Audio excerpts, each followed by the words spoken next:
Alright, choo-choo motherfuckers, because ladies and gentlemen, I welcome all of you this morning to another Locale Archive reaction video where today, ladies and gentlemen, I would have to recall in the back of my memory if I've ever started a video this early in the morning before, so it's currently 9:30 in the morning, and considering how much traveling we've got to do today, I think it's time we got started, shall we? So, the majority of 2021 was something that I was almost thinking about cringing at certain points, because Phil's problems literally could have been solved 100% if he scrapped WWE champions. He was a little bit happier, and because of the actions he had in place, it meant that he looked like a bigger jack-off and was only ever concerned with the bottom line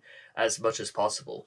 If Phil scrapped all of these things, starting with WWE champions, then his life would be 100 times better. But you think Phil was the sort of person who would actually bow to not so much peer pressure, but just the thought of it. But I don't know, it's just one of those things. Now, one thing that I also have to emphasize is that the worst moments of 2021 clocked in at just under 90 minutes, which took about a couple of hours for me to do yesterday, because for those unfamiliar to how we do this, we do one part, and we basically break this down into 10 videos where we discuss each worst moment separately, which I think is a good compromise. I think it's something that, again, it breaks this video down very nicely, and considering how much there's going to be to talk about, I can't wait. So if you guys want to check out the original video for yourselves, it is by Secret Limited. And again, because this is going to be a bit of a long one, let's go. What do we got, Phil? And of course, the video is by Secret Limited. Thank you. Okay, so Phil in the Emerald City. Well, there's a certain person who's been making videos about me like one a year. His name's Secret Limited. He's a scumbag. He must be good then.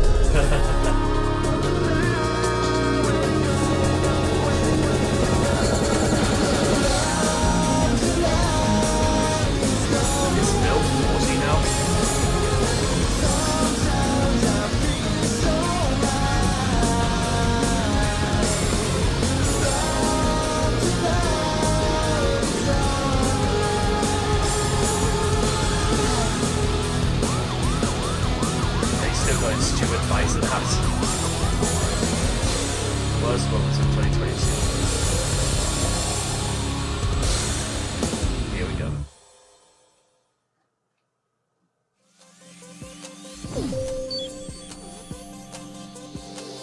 Greetings, you lovely lot. The top 10 only comes once a year. True. The amount of dark side goodness throughout the year has been overwhelming. It's tough to come up with a top 10 list this year. So let's change that. This is the top 11 worst DSP Gaming 2022 so I'm moments. guessing things were so bad that they had to make this a top 11. Okay, that's pretty cool. So yes, this is the top 11 list. I'm totally psyched for what we're going to endure. I hope you are. After months of preparation, I really hope you will enjoy this year's worst moments. If you do, please give the video a like. And don't be a stranger danger, be a long-time subscriber. I'm pretty Share sure the love worldwide. Yeah, also. And finally, let's begin. Number 11.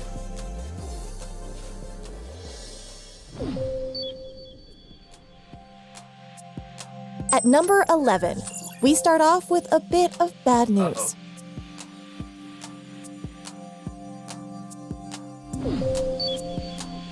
I used to be part of the competitive Street Fighter community. That is true, yes. I was an asshole. We know that, Phil, and you still are. Unfortunately, the King of Hate is dead.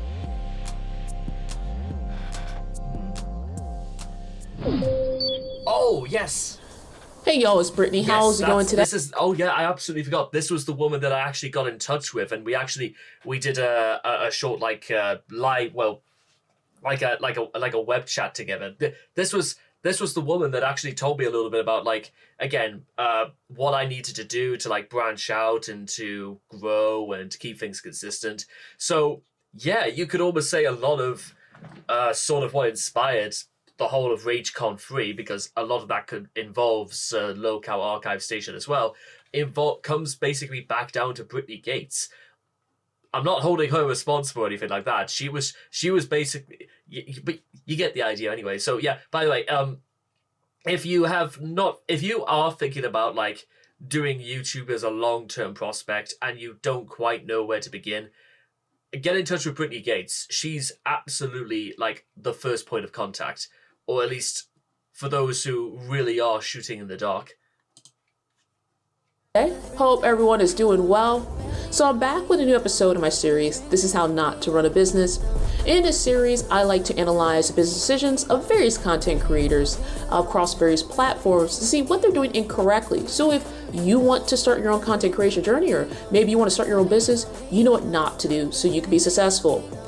In this series, I examine DSP Gaming, also known as Darkside Phil's business decisions for his content creation career, and I point out how these business decisions have hurt him financially and hurt his business overall.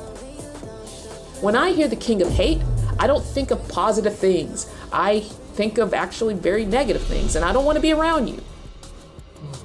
And the King of Hate moniker originated not because I was a hateful person and I was a dick and I'm the king of that. It was because so many people hated on me, saying that I wasn't good enough, I wasn't ever going to be a tournament level player, I was just a scrub, a kid on the internet, a nobody, an asshole, a piece of garbage. To some extent, a lot of that was true because I was an asshole, for sure. I would use that hatred thrown against me to motivate myself to continue to play and get better at the games until I could actually become a tournament winner.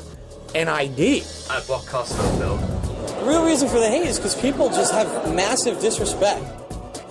Where am I playing? You still haven't told me. Treat you like your want me to run your tournament for you? When you ever get on this show sober and you talk about me, I will find you, I will cut your off, and I'll shove them down your. Someone record this. Jesus Christ. Phil, what the fuck? I carried over that persona from the Street Fighter community to my content creation on YouTube. The King of Hate was ingrained into all of my content.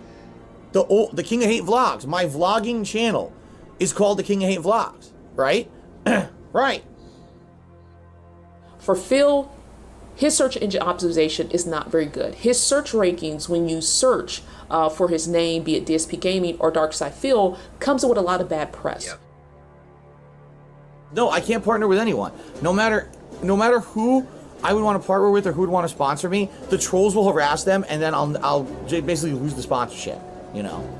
And like I said, with Darkside Phil, it immediately bad articles are coming up. So you have potential sponsors and even visitors and potential customers who are like, so like almost immediately you could also like work out a little bit in your mind about the fact that because, well, again, this is sort of more comes back down to the fact that this is entirely on Phil for how he conducted himself, and the King of Hate moniker wasn't really done out of sense of like recognition. You know, okay, the reason why Dr. Disrespect got away with it is because, one, the doc was immensely talented at the game, and secondly, the whole doc thing was basically an act anyway. It's not who the man is in real life. We know this, and you know, anytime, you know, that's the thing as well. Is that the doc and the guy who plays the doc are two very, very separate animals.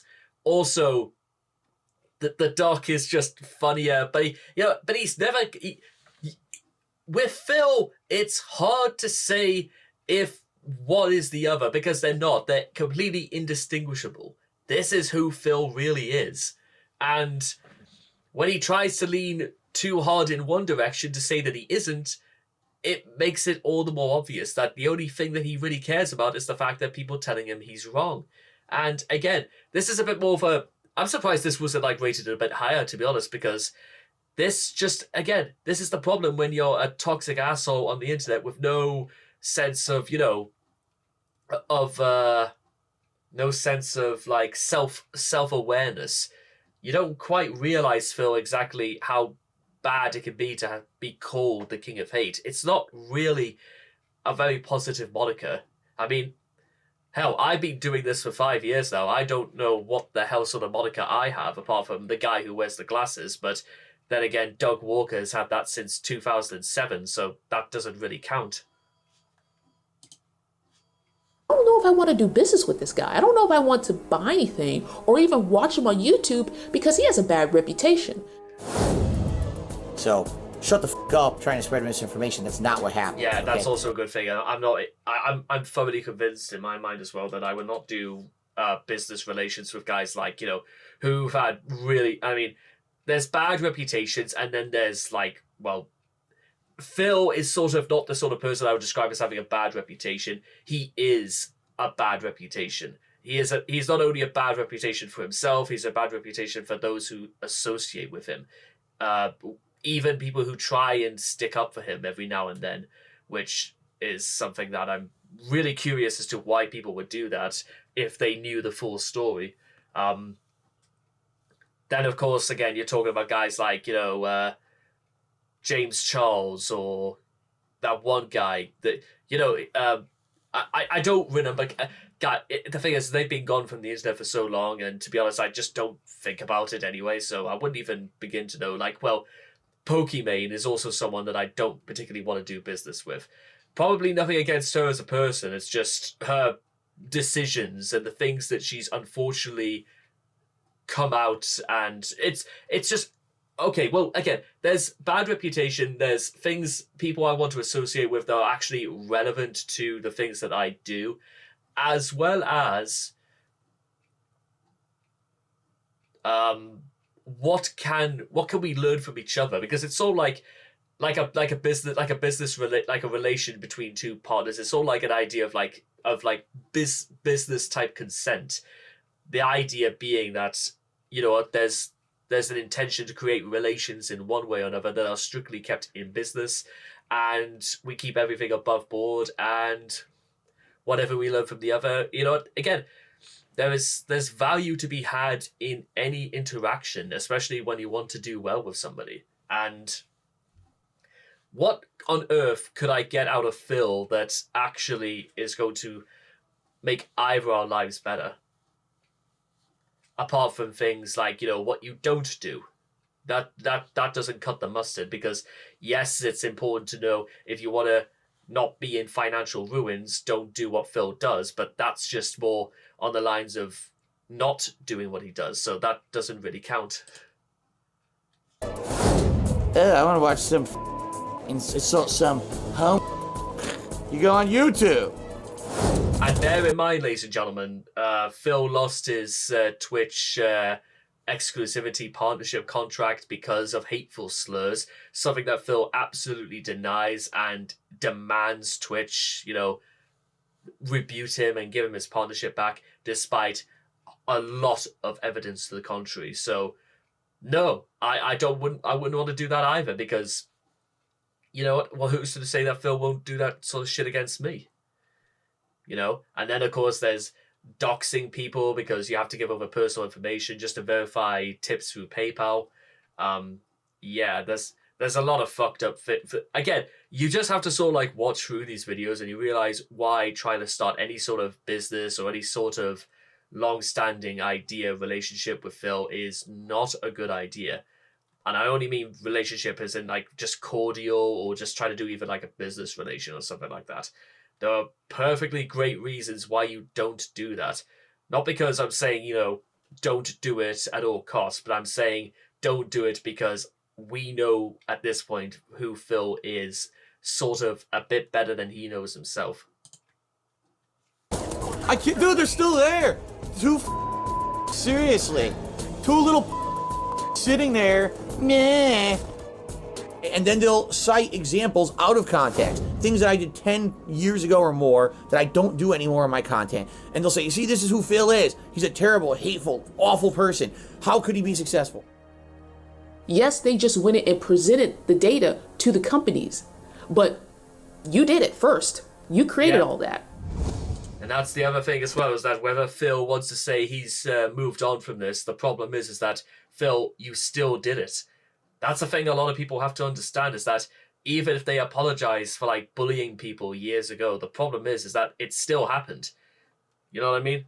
And it's all well and good to say you're not that person now and you apologize for it. And some people are absolutely fine with that, but other people are not, because they still feel they have a vendetta because of the idea that, again, they were bullied for no fault of their own. And again, you know what I mean? It's that Phil needs to understand. If Phil apologized for exactly what he did all that time ago, then this wouldn't even be an issue anyway. But the fact that it's sort of still ingrained into Phil's sort of identity now on the internet, you know, it's not good. The King of Hate, when you hear that name, it is not good. It does not bring up, that sounds like a person I want to get to know. No, it sounds like a person that might hate you, that might be a bad person. It brings up negative connotations. And in branding, that's very, very poor. It's very bad. You don't want to do that. Again, all last year I was scratching my head. Why would I be kicked out of the Twitch partner program? Why would Teespring just close my fucking merch account out of nowhere? That was really the kicker for me, was the Teespring one. Because that one, I had been working with Teespring for so many years. I had all this merch on there that was never an issue. And all of a sudden, overnight, they decide your account is a violation or something, so we're just closing your account. And then they wouldn't even talk to me about it. If I saw a person wearing this shirt that says, you know, hate and DSP and Darkside Phil, YouTube and Twitch, you maybe start thinking like, okay, what? When Twitch told me that I was actually kicked out of the partner program for, what was it, hateful slurs or speech, they were actually talking about the shit from 2010. I'm not kidding.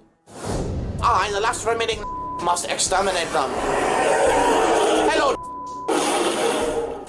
Like, if you have an aura that you may be a racist, a company's not going to deal with you. But if you actually make a brand around hate and you say you're the king of it. That's actually a great point Brittany brings up. I don't remember if there was any sort of brand or t-shirt at the bottom of my mind at any rate that has ever had the word hate on it. Because again, when the problem is that when you have hate on a t-shirt and you carry that shit around with you, you're carrying around as though you're almost projecting it a little bit. Clothes are actually quite powerful things in this regard.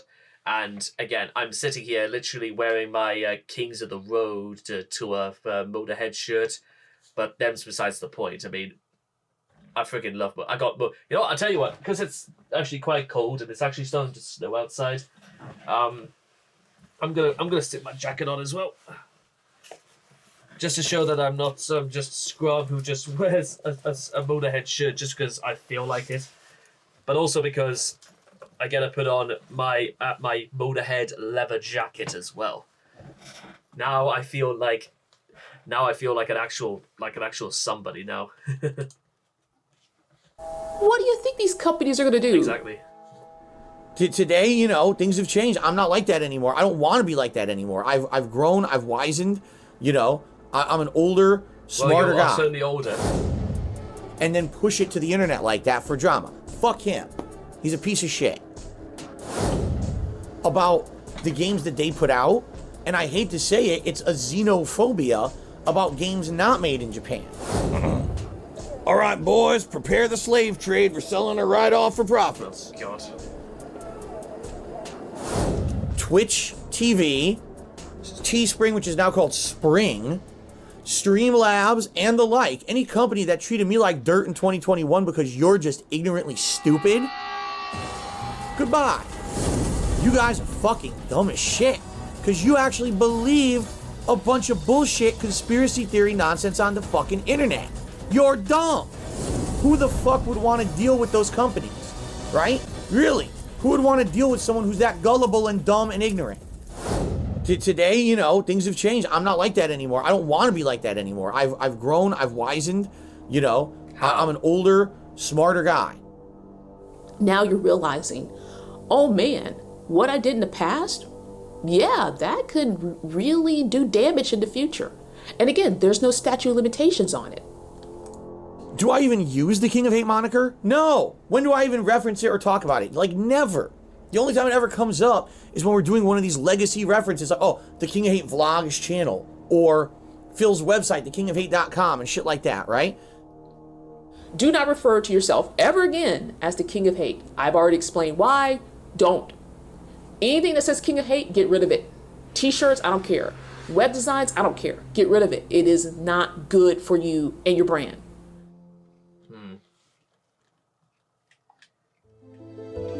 Oh, hello. So, ladies and gentlemen, I am retiring the moniker of the King of Hate. Thekingofhate.com is no more. DSPgaming.com, which is exactly the same as the old website, except I changed the domain name. You kind of have to make changes to move towards that more positive movement. You know what I'm saying? And I make all of my content now over on the YouTube channel DSP Gaming. There's nothing else that I put on this channel. And let's be honest, this channel has definitely fallen into disrepair. It's dusty around here. Like, look, subs have dwindled. Views are dwindling like crazy. Like, in the year of 2021, I went from getting thousands and thousands of views on each video on this channel down to like only 1,000, okay? I have decided to rebrand, okay? And it is with a heavy heart that I have to say that it's time to go from this channel, all right? But for all intents and purposes, today, January 3rd, 2022, I am officially retiring the King of Hate moniker, and therefore, I'm officially retiring the King of Hate Vlogs channel. Thank you all so very much for all of your support. I'll see you next time. But he still has the banner up.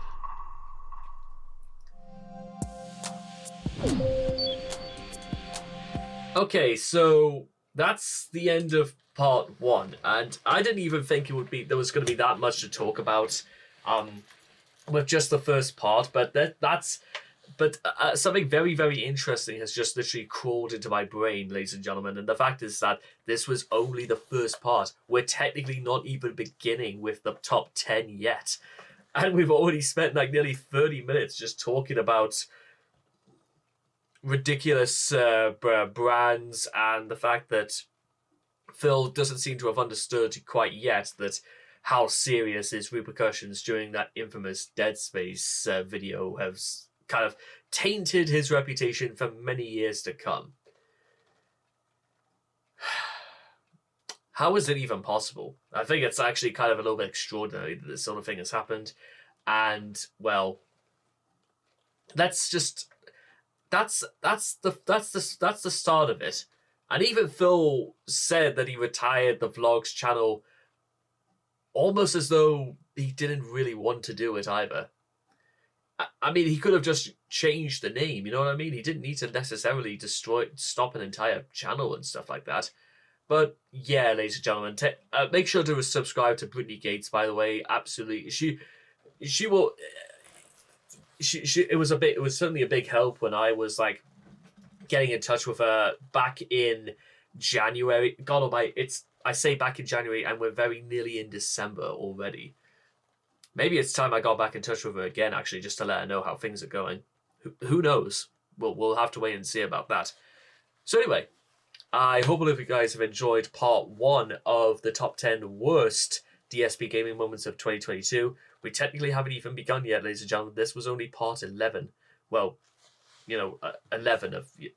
whatever. Please make sure to leave all your thoughts and comments in the comment section down below. Let me know what you guys felt of Phil no longer being recognized as the King of Hate. He's still very spiteful. It's just not necessarily called the King of Hate anymore, so... hooray! And I cannot wait to see you guys again in the next video. Take care, and bye-bye for now.